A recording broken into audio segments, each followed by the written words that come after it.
I'm grateful to the Noble Baroness for securing this debate and bringing to the House's attention the excellent report by Imogen Blood and the University of York for the National Housing Federation. I'd like to use this opportunity to highlight the work of one organisation in particular in Leicester, which I have the privilege of working with, and highlight some of the points made in the aforementioned report and also in Homeful, a report by Professor Joe Richardson of De Montfort University in Leicester. For several years, One Roof Leicester operated a night shelter providing emergency accommodation for those who would otherwise be sleeping rough. Indeed, they were credited as running the first interfaith night shelter in the UK. For 3 months, it rotated between multiple places of worship.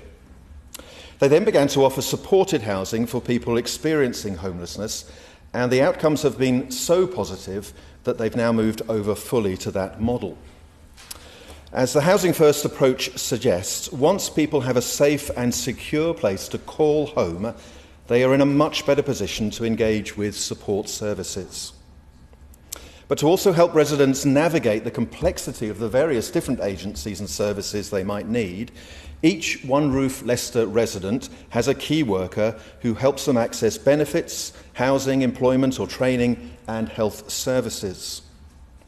Residents are also supported by local volunteers who offer befriending and practical help. This means residents feel they have a community where they belong, as well as a physical home. All of this makes it possible for residents to get back on their feet and live independently. Between 2020 and 2022, 32 of One Roof's residents successfully moved into their own accommodation, and 100% of them have been able to maintain their tenancy. Those numbers would be higher if it weren't for the as the National Housing Federation report highlights, the shortage of social housing.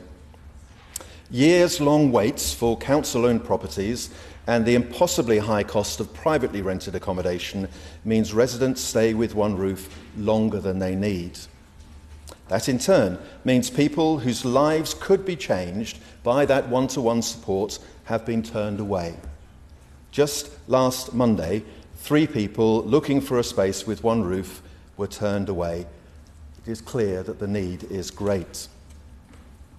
We're doing what we can in my diocese. I have the honour of chairing the city's Homelessness Charter, which brings together agencies, charities and businesses with an interest in ending homelessness so that they can work together more effectively. A couple of our churches in Leicester are also making plans to build or convert accommodation for people who would otherwise be homeless.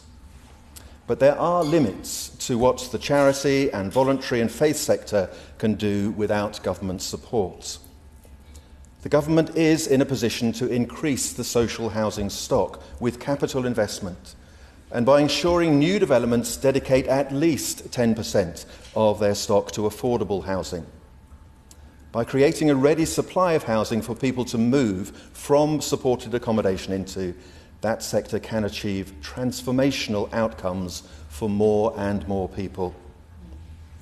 The government can also make joined-up working par for the course at local level through strategic use of its funding. The disadvantages and challenges which our most vulnerable citizens face rarely sit neatly within disciplinary silos.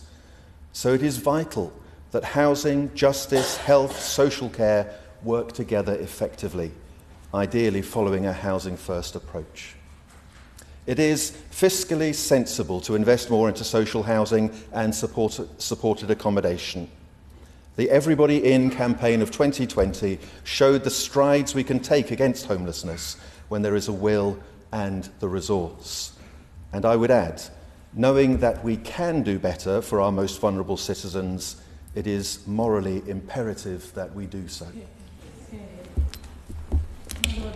To speak in this debate. My Lord,